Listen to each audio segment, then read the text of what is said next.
Veg ప్రియులకి నా వందనం అభివందనం.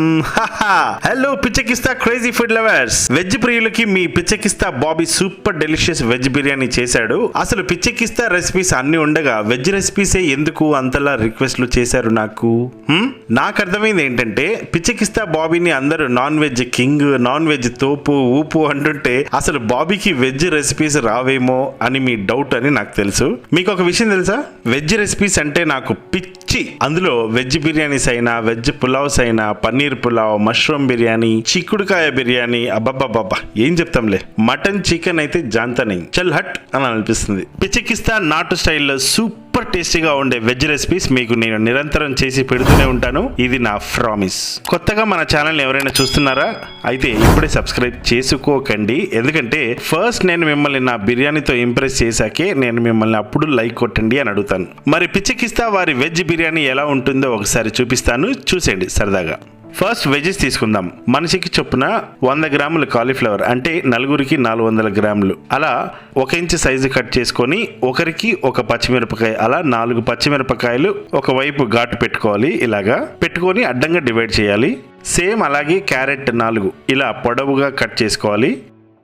బంగాళదుంపని ఇలా బాక్స్ షేప్లో కాకుండా డైమండ్ షేప్లో కట్ చేసుకోండి. ఎందుకంటే కార్నర్స్ తొందరగా అరిగిపోయి రైస్లో కలిసి మంచి టెక్స్చర్ వస్తుంది. ఇప్పుడు బీన్స్ మనిషికి 5 చొప్పున టోటల్ 20 బీన్స్, ఆక్ పాక్ కరివేపాక్ డామ్ డోమ్ డస్ అలా తీసుకొని ఇదిగోండి ఇలా ఇవి కూడా ఇలా క్రాస్ గా కట్ చేయాలి. ఇప్పుడు ఆనియన్స్ మీడియం సైజ్ 5 తీసుకోవాలి. అంత ఆనియన్ పడుతుంది, ఎందుకంటే మనం మొత్తం ఫ్రై చేసేస్తాం కదా, సో అప్పుడు చాలా కొద్దిగా అయిపోతుంది. సో కొత్తిమీర ఇలా సన్నగా తరిగి, పుదీనా కూడా సన్నగా తరుక్కొని, 1 కప్పు గ్రీన్ బటానీ తీసుకోవాలి. ఇప్పుడు బ్రౌన్ బ్రెడ్ హెల్త్కి మంచిది. బ్రౌన్ బ్రెడ్ ని యాజ్ ఇట్ ఈజ్ గా మనిషికి 1 చొప్పున 4 బ్రెడ్ స్లైసెస్ తీసుకొని ఇలా అంచులు కట్ చేసి ప్రతి బ్రెడ్ ముక్కకి 9 పీసెస్ లాగా కట్ చేసి పక్కకు పెట్టుకున్నాను. ఈ కాలీఫ్లవర్ ని 10 మినిట్స్ మీడియం ఫ్లేమ్ లో బాయిల్ చేసుకోవాలి. ఇప్పుడు రైస్ నలుగురు కోసం అయితే 3 గ్లాసెస్ బాస్మతి తీసుకుంటున్నాను. ఇవి డిమార్ట్ లో కొన్న రైస్ 92 రూపాయలు. నేను ఆల్రెడీ ఇదివరకు వీడియోలో కూడా చెప్పాను. సో రైస్ ని ఒకేసారి కడగాలి, గుర్తుపెట్టుకోండి. పదే కడిగితే అస్సలు బాగోదు. రైస్ వాటర్ లో 2 ఇంచులు మునిగేంత మంచినీళ్ళలో నానబెట్టుకోవాలి. ఇప్పుడు ఫైనల్ బిర్యానీ కుక్ చేయడానికి ఒక హండీ తీసుకొని ఆయిల్ 4 టేబుల్ స్పూన్ వేసుకొని కట్ చేసుకున్న ఆనియన్స్ ఇందులో వేసి కాస్త ఫ్రై చేయాలి. ఉల్లిపాయలు కాస్త గోల్డెన్ బ్రౌన్ వచ్చేంత వరకు ఫ్రై చేస్తూనే ఉండాలి. చిన్న మంట మీద 5 నిమిషాలు మూత పెట్టేసి తీస్తే హ్యాపీగా ఉడికిపోతాయి. ఇప్పుడు అల్లం వెల్లుల్లి పేస్ట్ 1.5 టేబుల్ స్పూన్ వేసి ఒక 3 నిమిషాలు ఫ్రై చేసి మీడియం ఫ్లేమ్లో 6 లవంగాలు, 5 యాలుకలు, 1 మరాఠీ మొగ్గ, 1 జాపత్రి పువ్వు, 1 ఇంచు చెక్క, 1 పెద్ద యాలుక, రాతి పువ్వు 1 టేబుల్ స్పూన్. రాతి పువ్వు లేకపోయినా పర్వాలేదు, కానీ ఉంటే బాగుంటుంది. ఇవన్నీ మసాలాస్ రాగా వేసేసి కొద్దిగా ఇలా నెమ్మదిగా చిన్న మంట మీద ఫ్రై చేయాలి.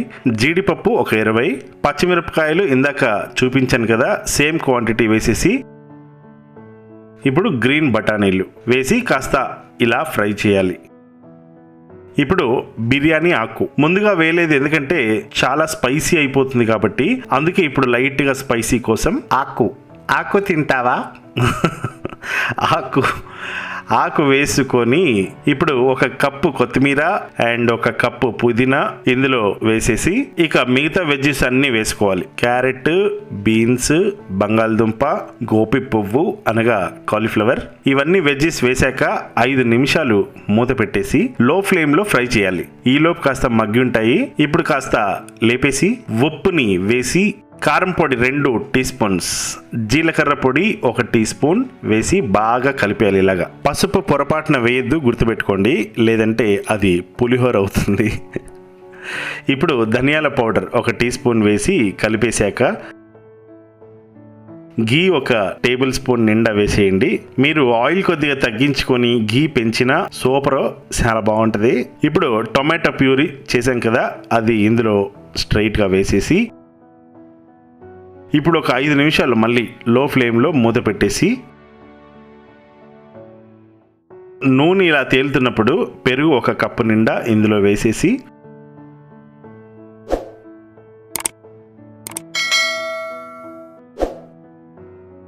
మళ్ళీ మూత పెట్టి 5 నిమిషాలు లో ఫ్లేమ్లో ఉడికించి స్టవ్ ఆఫ్ చేసేయండి. ఇప్పుడు రైస్ బాయిల్ చేయడానికి ఒక గిన్నెలో ఒక 8 గ్లాసుల వాటర్ తీసుకున్నాను. ఇప్పుడు వాటర్ కాస్త హీట్ అయ్యాక 3 యాలకులు వేసుకోవాలి. చెక్క అయితే 1 ఇంచు, లవంగాలు కూడా 3, అరకప్పు పుదీనా, అరకప్పు కొత్తిమీర వేసేసి ఆయిల్ ఒక 2 టేబుల్ స్పూన్ వేసుకోవాలి.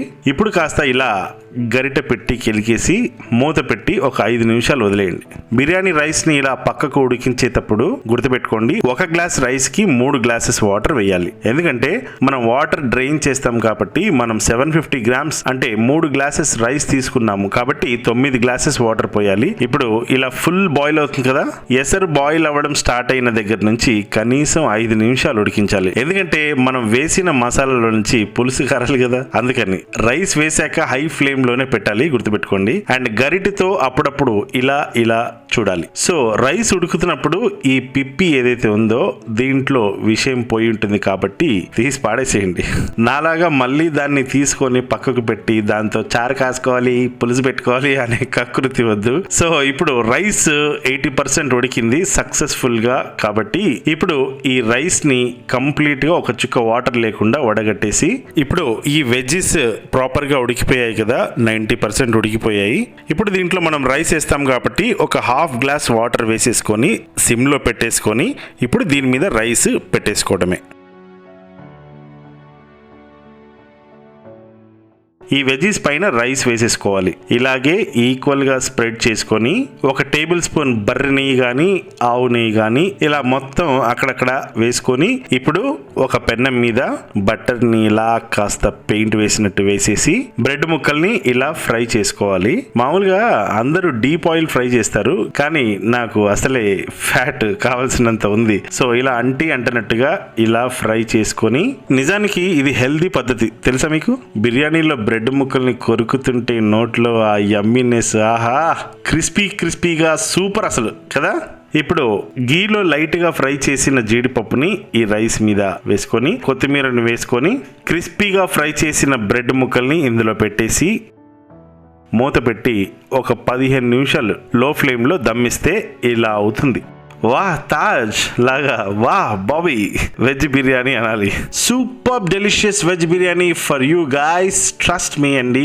పిచ్చికిస్తా వెజ్ బిర్యానీ అరోమా అయితే ఇల్లంతా అలా ఉండిపోవాల్సిందే. చాలా అంటే చాలా యమ్మీగా ఉంటుంది. ఆడవారైతే మీ హస్బెండ్స్ కి పిల్లలకి, మగవారైతే మీ వైఫ్స్ కి ఒకసారి వండి వాళ్ళకి వడ్డించి చూడండి, మీకు మామూలుగా ఉండదు. అప్రిషియేషన్స్ అండి. నాకు తెలుసు మిగతా వాళ్ళ డౌట్స్, బ్యాచిలర్స్ మేమేం కాను అనేగా. బ్యాచిలర్ బాయ్స్ అండ్ గర్ల్స్ నన్ను నమ్మండి, నేను కూడా బ్యాచిలర్నే కాబట్టి నాకు తెలిసి దీన్ని మనం ఎలా ఎన్ని రకాలుగా ఎంజాయ్ చేయగలం అనేది. ఇది నా కాలేజ్ టైంలో నేను రెగ్యులర్ గా నా ఫ్రెండ్స్ కి రూమ్ లో వండి పెట్టేవాడిని. ఒక చిన్న విషయం గుర్తొచ్చింది, సంతోషం సినిమాలో బ్రహ్మానందం గారు ఒకసారి కోట శ్రీనివాసరావు గారిని పొగుడతారు కదా, సేమ్ ఆ సీన్ లాగా నా రూమ్మేట్స్ కి కత్తి లాంటి లవర్స్ ఉండేవాళ్ళు. వాళ్ళు ఎవ్రీ సాటర్డే మా రూమ్ కి వచ్చేవాళ్ళు అనమాట.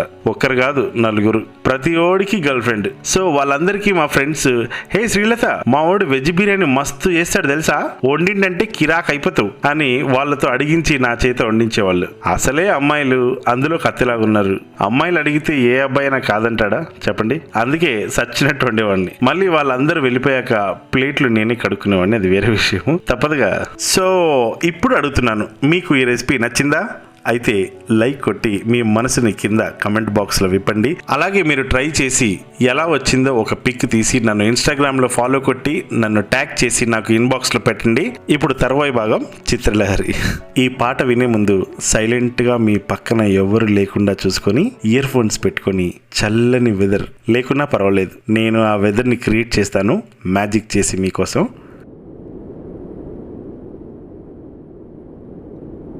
ఎదుట నిలిచింది చూడు జలతారు వెన్నెలేమో, ఎదను తడిపింది నేడు చినుకంటి చిన్నదేమో, మై మరచిపోయా మాయలు ప్రాణమంత మీటుతుంటే